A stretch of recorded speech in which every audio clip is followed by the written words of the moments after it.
Shalom, meus queridos e amados amigos e irmãos, que o Eterno abençoe todos vocês, sejam todos muito bem-vindos. Eu sou Ailton, esse é o nosso canal, A Luz da Escritura, e é a luz da Escritura que vamos caminhar agora, né, aqui nessa profecia. É o que eu falo, né, as pessoas, muitas pessoas, né, se atêm muitas vezes às profecias mais faladas, mais badaladas, né, as profecias mais citadas. Mas existem profecias que não se cita muito, né? Ou quase nada, mas essas profecias são do mesmo tamanho de importância para o final dos dias e para Geulah. Geulah, para quem não sabe, é a palavra do hebraico para redenção, e a redenção final, ok? Então fica atento que eu vou mostrar para vocês aqui uma profecia se cumprindo em Israel.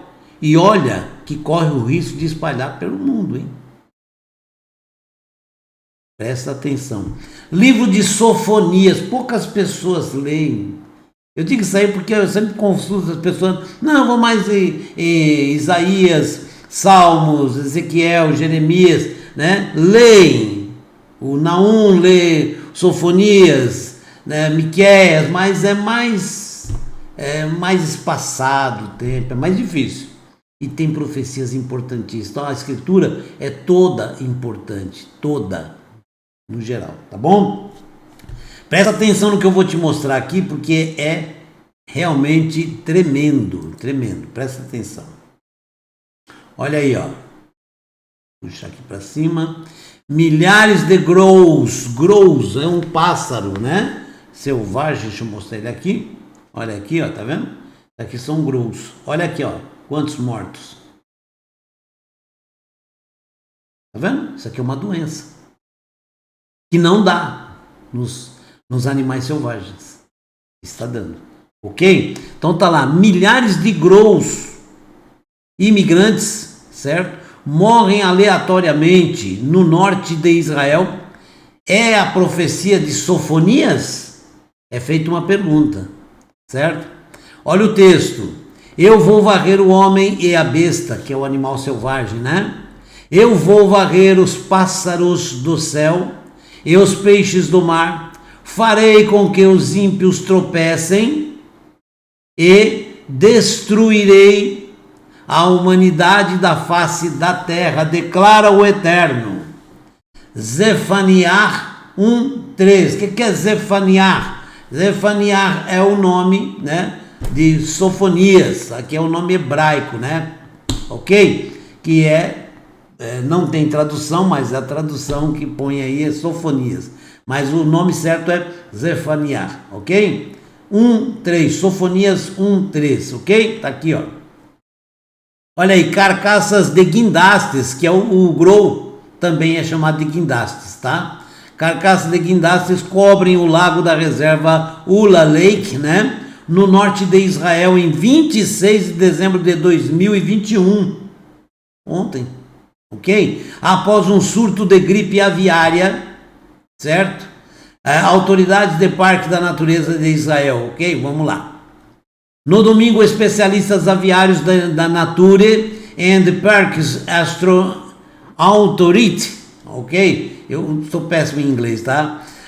Contaram cerca de 5.000 guindastes, 5.000 grows, né, da reserva do lago Ula, certo? No Vale de Jezreel, que é citado na Bíblia muitas vezes, né? O Vale de Jezreel, no norte de Israel, que morreram em decorrência de um surto do vírus H5N1, conhecido como gripe aviária. Outros 250 guindastes também, né? Também pereceram, certo? Foram vistos no Vale de Ula, fora da reserva, e outros 30 foram documentados em outros lugares na mesma condição, ok? Principalmente no Vale de Jezreel. Deve-se notar que o tombamento desses animais em massa, né, desses pássaros, né, de pássaros, era parte de uma profecia do fim dos dias. Olha aí, ó. Era parte de uma profecia do fim dos dias do livro de Sofonias, ou Zefariah, ok? Devido ao surto, a reserva natural está fechada ao público, ok? Um pelicano foi encontrado também contaminado no Vale de Efer. Esses animais, eles migram para Israel numa certa época. Então veja bem, quando eles saem dali, saem contaminados e vão para a África, outros lugares, ou Rússia, e eles levam com ele a contaminação e vão contaminar o que está lá. E outros pássaros de outras regiões vão para aqueles lugares que eles vão, acabam também recebendo a carga viral e acaba distribuindo para outros lugares do mundo. Então você vê que se espalha rapidinho no mundo, né? Então no centro de Israel, e amostras estavam sendo coletadas de pássaros que tombaram, né? Em Kfar Hofim, no vale de Beit Shean. O ministro da Proteção Ambiental disse: estamos no meio de um surto muito agudo de gripe aviária, né, que afeta grows, que são os guindastes, né, que eu mostrei, certo? Esse é, na verdade, um dos ferimentos mais graves à vida selvagem em Israel. Milhares de grows já tombaram com a doença, pereceram com a doença, certo? Centenas de milhares de galinhas foram sacrificadas em galinheiros. Além disso, em conjunto com todas as partes, ministérios do governo, autoridades da natureza e parque, monitoramos a realidade do terreno, no terreno, trabalharemos para tratá-lo da forma mais correta e ambientalmente correta, né? 2 vezes por ano, mais de 500 milhões de pássaros, olha bem, mais de 500 milhões de pássaros, de mais de 400 espécies, passam pela área de Ula Lake, no Ula Lake Park, enquanto migram da Europa para a África e vice-versa, ok? É o que eu falei, né? Cerca de 100 mil guindastes, ou grows, né? Aqueles da perna comprida lá, comuns, chegam a Israel todos os anos da Rússia, eles vêm da Rússia e da Escandinávia Oriental, com cerca de 40 mil deles passando o inverno, de acordo com a Sociedade para a Proteção da Natureza em Israel, ok? 1 em cada 5 guindastes, o grow, né? Selvagens que vivem ou migram por Israel foi infectada com o vírus. Olha, 1 em cada 5. Não é fácil não, certo? Foi infectado com o vírus fatal da gripe aviária, com as autoridades esperando ter que remover de 25 a 30 toneladas de carcaças, disse a autoridade de parques e natureza de Israel. Autoridades da natureza forneceram alimentos para as aves migratórias, só para evitar delas atacarem as plantações, né? Na reserva, né, do Vale de Ula, a fim de mantê-los longe das plantações dos fazendeiros, né? As autoridades continuam a alimentar as aves, né, selvagens nos galinheiros de Moshav, ok? Moshav Margaliot, na fronteira com o Líbano, para evitar que as aves saiam e espalhem o vírus, ok?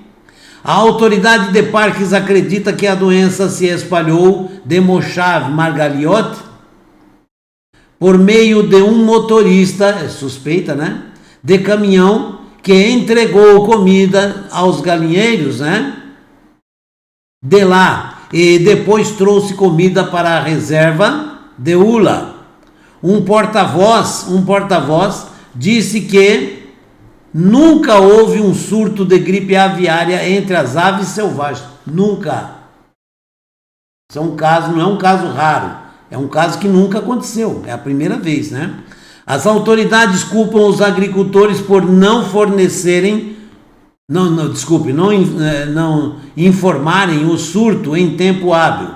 Um vai sempre culpar o outro, vão pegar um bode expiatório, né? Mas está aqui, é uma profecia se cumprindo. Abate de galinhas, uma falta de ovos. Aí vem outra coisa, né? Falta de ovos, olha só. O Ministério da Agricultura abateu 244 mil galinhas poedeiras, galinhas que botam, né? Perto de Margaliote, e planeja abater outras 320 mil. As 60 cooperativas da comunidade agrícola fornecem 6 milhões de ovos por mês, dos 200 milhões que os israelenses consomem a cada mês. 200 milhões de ovos a cada mês, certo? A escassez de ovos é esperada como resultado do surto, ok? Agora vamos lá. Passado isso, vamos ver aqui a profecia como se firma, né? Fim dos dias, essas mortes massivas de vida selvagem, principalmente pássaros, são profetizados para acompanhar o fim dos tempos, ok? Olha o texto de novo. Eu vou varrer o homem e a besta, eu vou varrer os pássaros do céu e os peixes do mar, farei com que os ímpios tropecem, e destruirei a humanidade da face da terra, declara o Eterno. Sofonias capítulo 1, verso 3. Veja bem, vocês lembram que o Josafá orou, clamou ao Criador, o exército que estava à frente dele era gigantesco, falou, não tem condição, nós seremos massacrados. Mas ele confiou no Criador, oraram, clamaram, e a ordem foi para fazer o quê? Cantar louvores. E eles marcharam cantando louvores. O que aconteceu? Exatamente isso aqui, ó. Farei com que os ímpios tropecem. Eles se confundem. O mal se confundem, certo? Entre eles acabam se debatendo, se degradando. Confia no Criador. Cante louvores, ore, clame, confie. Tenha certeza no Criador. Então, quando eles chegaram lá, estavam todos o quê? Mortos, porque eles se mataram entre si. Interessante, não? Ok? Então vamos lá. Por isso a terra seca, tudo o que nela habita definha, bestas do campo e pássaros. Bestas do campo são animais selvagens, né? E pássaros do céu, até os peixes do mar morrem. Está em Oséias capítulo 4, verso 3. Vai lá, confere. Leia o capítulo todo. O livro de Oséias é pequeno, lê o livro inteiro, né? O rabino Eyal Reyes, diretor do Tzfat Kabbalah Center, sugeriu que tais fenômenos trágicos fazem parte da redenção final. É o que nós temos falado aqui constantemente, não é verdade? Toda a criação, da maior a menor, deve passar por um tikkunim, que é fixação. Seria a mesma coisa que a confirmação da sua fé, seria o que? Uma transformação, uma regeneração, certo? Ok? Nós sabemos da nossa condição pecaminosa, então você tem que todo dia, confirmar sua fé diante do Criador, né? E alcançar a conclusão antes da Geulah, que é a redenção final. Disse o rabino Reyes, os animais não foram criados com uma inclinação para o mal. Nós temos essa inclinação, certo? Justamente por causa da desobediência no começo, né? Então, nós temos essa inclinação. Você tem tanto, né, a inclinação para o mal, como a inclinação para o bem. Você muitas vezes não sente vontade de praticar o mal ou praticar coisas boas, né? Então, isso, nós temos que resistir ao mal, como é dito na Escritura. Resistir ao mal e ele fugirá de vós. Algumas Bíblias está escrito, resistir ao diabo e ele fugirá de vós. Ok? Então, nós temos essa inclinação. Muitas vezes a pessoa sente o desejo. Como diz um pastor, Alejandro Bullion, ele disse, né? A tentação não dura mais que 30 segundos, mas ela é forte. E você pode perder toda a sua salvação, perder toda a redenção em 30 segundos.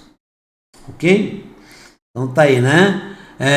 Então nós temos a inclinação para o mal. Então eles não precisam, os animais, não precisam passar por aquele ticum, quer dizer, eles não precisam fazer um concerto, eles não precisam, né, se retratar diante do Criador, né? Como nós é diferente, nós precisamos. Após a redenção, todos os animais alcançarão a perfeição e mesmo os predadores não precisarão mais atacar outros animais, disse o rabino citando Isaías. Você sabe que existe essa passagem no livro de Isaías.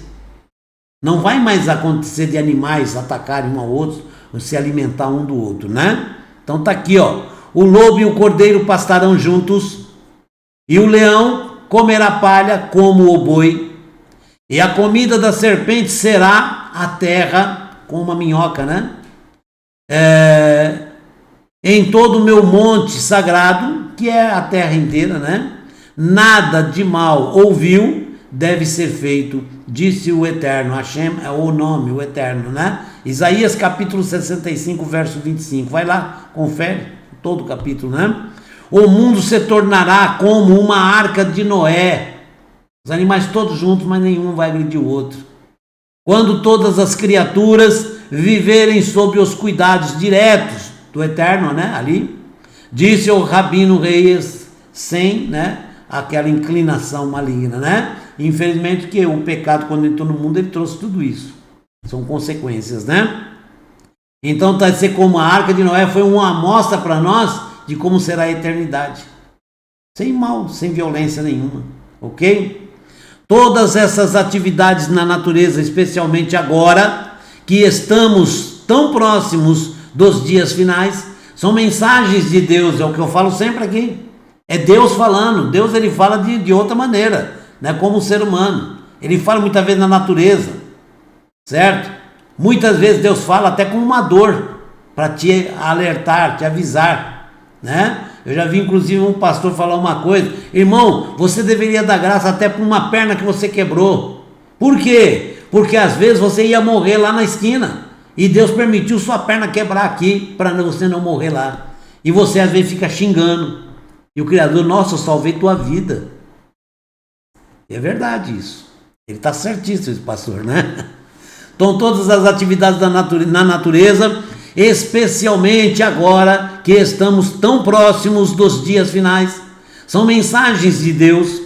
E por estarmos tão próximos, a mensagem é clara e bastante simples, ok? É só prestar atenção, né? Temos que fazer melhor, cuidar de nós mesmos, do próximo e do mundo do eterno, certo?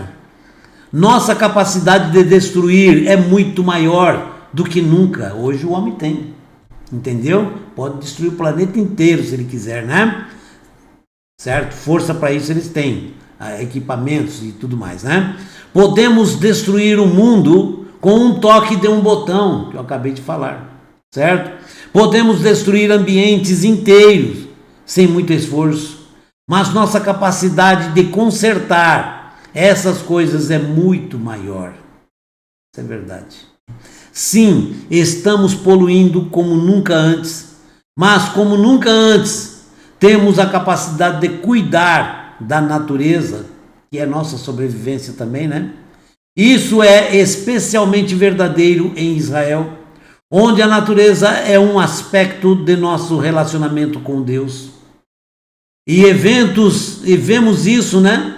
Na chuva, quando o Kinneret, quem sabe o que é Kinneret? Kinneret, na verdade, era uma cidade, né? Que deu o nome para toda aquela região, Kinneret, né? Mas Kinneret é o chamado o Mar da Galileia, né? É o Kinneret, ok? Kinneret transbordando de bênçãos, mas também vemos como a natureza está sofrendo, como nesse caso. O mais importante, como em qualquer serviço divino, é estar comprometido. Sim, todos nós, né? Não diga, olha, nunca, olha o que eu falo sempre aqui, nunca bata no peito e diga, não, eu sirvo a Deus, para mim não tem problema nenhum. Tem, para todos nós estamos, né, com o mal nos cercando, rugindo como um leão, doidinho para devorar. Significa o quê? Só estou esperando uma vacilada sua. Não diga que é muito grande, que você é bom, é preparado, não, certo? Ou suas ações não vão melhorar nada. Vocês lembram daquele grande pastor que eu gosto muito de ver ainda as pregações dele, certo? O Jimmy Swaggart, um grande pastor, conhecido no mundo inteiro. Vocês lembram o que aconteceu com ele? E ele veio a público e confessou que realmente cometeu um adultério terrível, né? Ele foi visto, foi tudo denunciado, e ele veio e ele admitiu, pediu diante do mundo inteiro perdão à esposa, aos filhos, à igreja, né? E ao mundo inteiro que assistia a ele. Então, eu estou falando, você pode ser grande, famoso, pode ser poderoso, cai. Se você não se pegar firme com Deus todos os dias, todo dia você não fizer um concerto com Deus, você cai. Não bata no peito não, porque nós não somos fortes. É Deus quem garante a nossa força. É Ele quem garante o nosso sucesso. É Ele a certeza da nossa vitória. Não bata no peito, porque no dia que o homem bata no peito, ele está dizendo para Deus, eu, mesmo sem o Senhor, sou capaz de resistir a tudo isso. Não faça essa besteira. Tá bom? Não diga que a natureza não tem nada a ver com Deus. Tem. Tudo. Tá? Tudo. E Deus, quando criou o homem, é que ele pôs o homem para o quê? Para cultivar e cuidar do jardim. Certo? Então, Deus já mandou o homem cuidar de todo esse jardim que é a terra. O homem, olha, está autorizado a construir sua casa, a melhorar suas condições, né, de conforto e tudo, mas manter a natureza ao máximo que for possível. Tá bom? Então tá aqui, né? Tudo está trazendo a Geulah. O que é Geulah? Redenção final. Tá bom? Então estamos aí com mais uma profecia se cumprindo, chegando, certo? De uma forma que muitas pessoas não estavam nem pensando. Tá aí, ó. Certo? Nunca aconteceu. É a primeira vez. Ok? Isso mostra bem claro que é uma profecia em cumprimento. Eu nunca vi ninguém falar sobre essa profecia. E está aí, se cumprindo, certo? Que Deus te abençoe e te guarde. E vamos continuar firmes em oração, pegando firme diante do Criador, sempre nos apresentando à frente do Criador da maneira mais pura, mais consciente possível. Shalom, um forte abraço, que Deus te abençoe. Se inscreva no canal, dá essa força para a gente, ajuda o canal a continuar crescendo, que o nosso intuito aqui é apenas trazer a palavra de Deus e alertar todos para que possamos juntos adentrar a redenção eterna. Amém? Muito obrigado pelo seu carinho. Shalom, um forte abraço para todos.